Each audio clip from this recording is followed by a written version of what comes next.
नमस्कार, मैं doctor Lovedeep Dogra, consultant nephrologist, Narayan multi speciality hospital Jaipur से आज आप सबसे बात कर रहा हूँ। आज हम बात करेंगे क्रोनिक किडनी डिजीज़ यानी कि CKD के बारे में। आप मुझसे पूछोगे कि डॉक्टर साहब आज हम CKD के बारे में या फिर क्रोनिक किडनी डिजीज़ के बारे में ही क्यों बात कर रहे हैं? तो ऐसा इसलिए क्योंकि क्या आपको मालूम है कि 10 में से लगभग एक आदमी को डायबिटीज़ है, और हम बोलते हैं घर घर में डायबिटीज़ है और घर घर में हाई BP फैल चुका है। पर क्या आपको ये मालूम है कि 8 में से 1 लोगों को क्रोनिक किडनी डिजीज़ है, और किडनी की डिजीज़ जो है वो डायबिटीज़ और हाइपरटेंशन दोनों में, और दोनों से ज़्यादा भी हैं और दोनों में और ख़राब हो जाती हैं। तो आज हम सब इन्हीं विषयों पर चर्चा करेंगे। तो क्रोनिक किडनी डिजीज़ है क्या, पहले जान लीजिए हैं कि किडनी क्या है। देखिए, हमारे बॉडी के अंदर किडनी एक बहुत ही महत्वपूर्ण अंग है। हमारे बॉडी में 2 किडनीज़ होती हैं जो दिन रात काम करती हैं, और हम आमतौर पर सोचते हैं किडनी सिर्फ पेशाब निकालती हैं, यूरिन बनाती है। ऐसा नहीं है।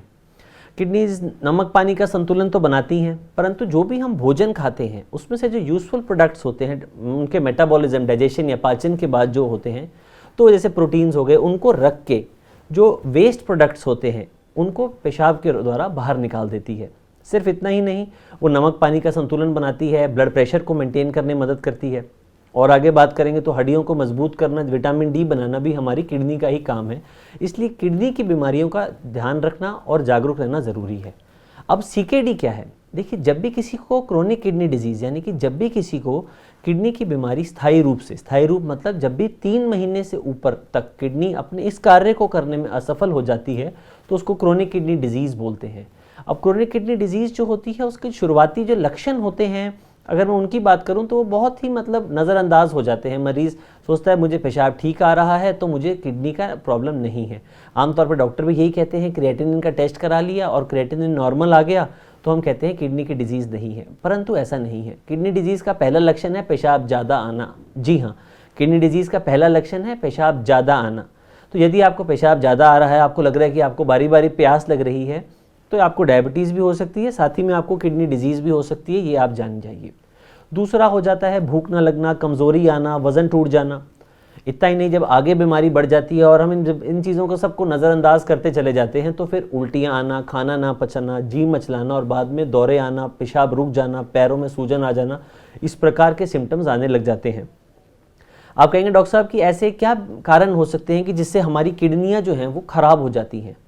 तो देखिए, उम्र के साथ हर चीज़ जो होती है, बॉडी जो है वो ग्रेजुअल प्रोसेस है एक तरीके का, कि जिसमें हमारी हर चीज़, जैसे कि नज़र कमज़ोर हो जाती है, घुटने जो हैं वो कमज़ोर हो जाते हैं, तो इस प्रकार से किडनी भी उम्र के साथ कमज़ोर होती जाती है। हम जैसे चाय पीते हैं, अब चाय का जो फ़िल्टर होता है हम उसको रोज़ छानते हैं, कुछ समय बाद क्या होता है, धीरे धीरे उसके अंदर से पत्ती भी छनने लगती है। किडनी भी कुछ इस प्रकार की हमारे बॉडी में एक फ़िल्टर का काम ही करती है, जो वेस्ट प्रोडक्ट्स को निकाल के यूरिन के थ्रू बाहर फेंक देती है। परंतु क्या होता है, जब इस कमज़ोर उम्र दराज आदमियों में, औरतों में, जब इस किडनी के ऊपर BP, शुगर, मोटापा, कोलेस्ट्रॉल, इस प्रकार की बीमारियां आके बैठ जाती हैं या हमारे तन को लग जाती हैं, तब जो हमारी किडनियां हैं वो जल्दी ख़राब होने लगती हैं। जो किडनियों का फ़िल्टर है, जो आमतौर पे ख़राब नहीं होता शायद, वो जल्दी ख़राब होने लगता है। जब ऐसे होने लगता है तो हमारी किडनी से प्रोटीन निकलना शुरू हो जाता है, जिसके बारे में हम आगे बात करेंगे। आमतौर पे यदि हम कहें तो इसका मुख्य कारण जो होता है वो होता है डायबिटीज़। दूसरे नंबर पे हाइपरटेंशन यानी कि उच्च रक्तचाप, जिसे हम BP भी कहते हैं आमतौर पे। तीसरे नंबर पे आप कह सकते हैं कुछ जन्मजात बीमारियां जो बच्चों में पाई जाती हैं, वो बीमारियां भी किडनी से हो सकती हैं। तो हाँ, जी हाँ, बच्चों में भी किडनी की बीमारियां हो सकती हैं और हमें इसका ध्यान रखना ज़रूरी है। उसके बाद एक समय था जब कहते थे कि हमारे देश में लोगों को खाना नहीं मिल पाता और कमज़ोरी बहुत ज़्यादा होती थी। जी हाँ, कुपोषण जिसको हम कहते हैं। परंतु आजकल क्या है, ये कुपोषण कुछ नए रूप से आता है, इसको हम कहते हैं ओबेसिटी यानी कि मोटापा। हम बर्गर खा लेते हैं, पेप्सी पी लेते हैं और ना जाने क्या क्या चीज़ें खा लेते हैं जंक फूड के लेबल लगा के। परंतु क्या आपको पता है, मोटापे से आपकी किडनी पे प्रेशर पड़ता है, क्योंकि जितनी बड़ा शरीर होता है किडनी को काम उतना ज़्यादा करना पड़ता है। हम आमतौर पे कहते हैं मादक पदार्थों का सेवन, जैसे कि ये हो गया, स्मोकिंग हो गई, अल्कोहल हो गई, इन सब का भी किडनी पे डैमेज होता है। उसके बाद और इनको सामान्य तरीके से समझिए तो हम लोग आमतौर पे दर्द होती है तो केमिस्ट से दवाई ले आते हैं और अपने आप ही जो अनियमित रूप से पेन किलर्स का सेवन कर लेते हैं, उससे भी हमारी किडनी जो है वो धीरे धीरे ख़राब होने लगती हैं। तो जी हाँ, बहुत सारे तरीके हैं जिस कारण से हमारी किडनी ख़राब हो जाती है, और हमारे को यहाँ ध्यान रखना बहुत ज़रूरी है कि हम अपनी किडनी को टाइम में रहते इसका निदान करें। अब निदान यानी कि डायग्नोसिस हम कैसे कर सकते हैं किडनी की बीमारियों का?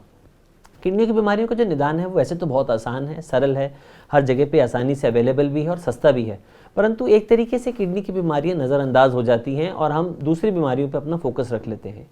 हम सीरम क्रिएटिनिन कराते हैं। क्या पिछली बार जब आपने 1 साल अपना सालाना चेकअप कराया था तो उसमें यूरिन में आपके कितना प्रोटीन जा रहा है आपने चेक कराया? शायद नहीं कराया होगा, तो करा लीजिएगा। यदि आप प्रोटीन चेक कराते हैं, अपने यूरिन में कितना प्रोटीन जा रहा है, तो हमारे को पता चलेगा कि किडनी का फिल्टर कहीं ख़राब तो नहीं हो रहा। यदि ये हम इसको समय रहते पकड़ लेंगे तो हम अपने डॉक्टर साहब से मिलके इसका टाइम रहते इलाज कर सकते हैं, उसको कम कर सकते हैं और बीमारी वहाँ रुक भी जाएगी। जी हाँ, हर किडनी डिजीज़ का मतलब डायलिसिस नहीं होता। किडनी डिजीज़ जो है उसका भी नियमित रूप से इलाज लेने से वो ठीक हो जाती है। तो आगे हम बात करेंगे कि अब किडनी का इलाज करें तो आखिर किडनी डिजीज़ जैसे CKD का इलाज करें तो करें कैसे? तो डॉक्टरी भाषा में इसको कहते हैं the 2 Ds and the 2 E's।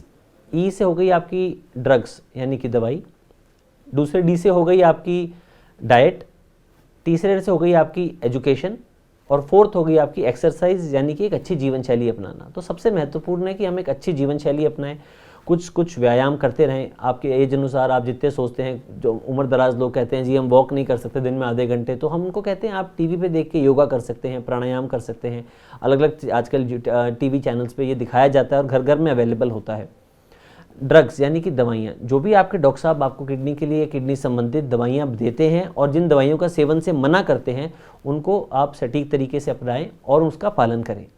Third, education.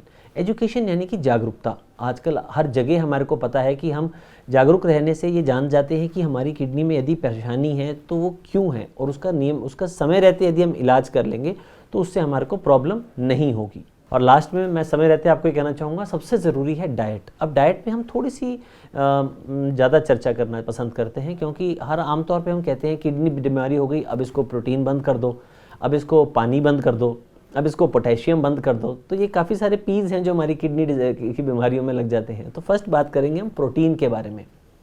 तो प्रोटीन आखिर करना क्या है?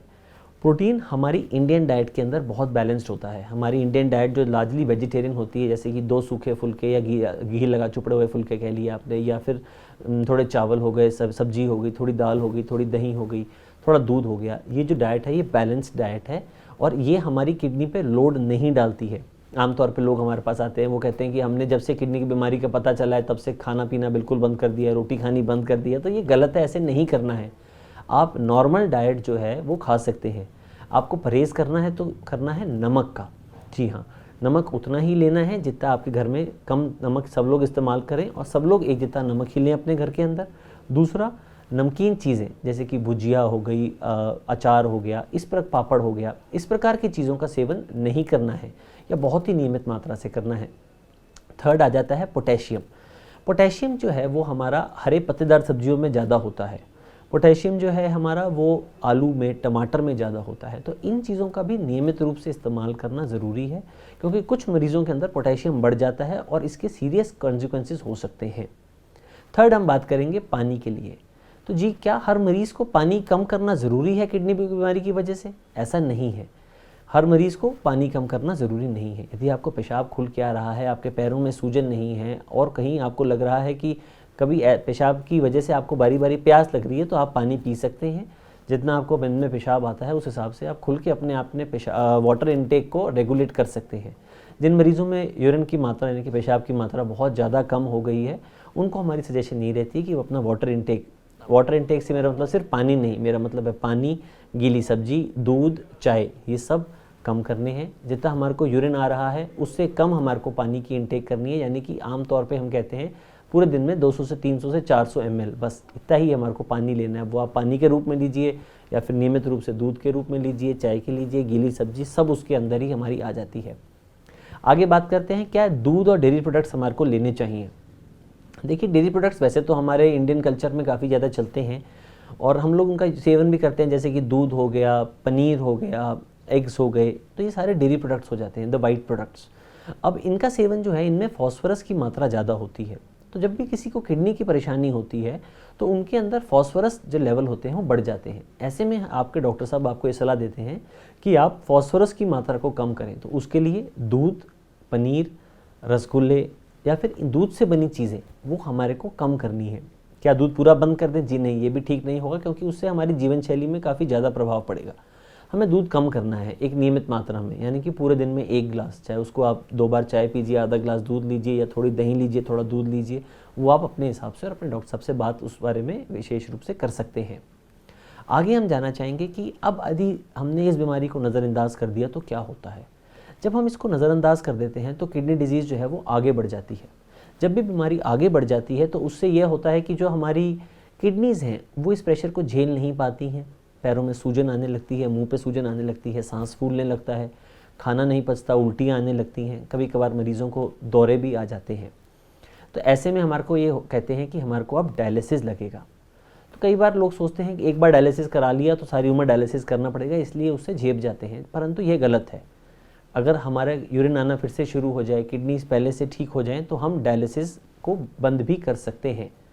हमारे पास किडनी डिजीज़ के ट्रीटमेंट के लिए 2 ऑप्शंस होते हैं। एक होता है किडनी का डायलिसिस, दूसरा होता है किडनी ट्रांसप्लांट या फिर प्रत्यारोपण। तो डायलिसिस के अंदर हम खून को साफ़ करने की प्रक्रिया आजमाते हैं। देखिए, सबसे पहले जो मरीज़ सोचते हैं कि डायलिसिस जो है वो एक बर्डन है, वो एक कष्ट है मरीज़ के लिए। ऐसा नहीं है। किडनी की बीमारी जो है वो कष्ट है और डायलिसिस उस कष्ट का निवारण का एक तरीका है। तो डायलिसिस इलाज है, एक नई जीवन शैली है। आपको हॉस्पिटल हफ्ते में हो सकता है लगे 3 बार जाना पड़ रहा है, 4-4 घंटे 6-6 घंटे डायलिसिस कराना पड़ रहा है। मैं समझता हूँ मुश्किल है, परंतु ऑप्शंस हमारे पास लिमिटेड रह जाते हैं जब हम बीमारी को नज़रअंदाज कर देते हैं। दूसरा ऑप्शन जो हमारे पास आता है वो आता है ट्रांसप्लांटेशन या गुर्दा प्रत्यारोपण। आजकल ट्रांसप्लांटेशन की बात काफ़ी कॉमन होने लगी है, लोग ट्रांसप्लांट्स कराने लगे हैं। All over the world techniques बढ़ती जा रही हैं। हमारे यहाँ पे भी हम नियमित रूप से ट्रांसप्लांट्स करते हैं। ट्रांसप्लांट्स के अंदर आजकल जो नई चीज़ें हैं वो ये हैं कि पेरेंट्स से, ग्रैंड पेरेंट्स से, भाई बहन से और हस्बैंड वाइफ दोनों आपस में एक दूसरे को दे सकते हैं और उनसे हम किडनी ले सकते हैं।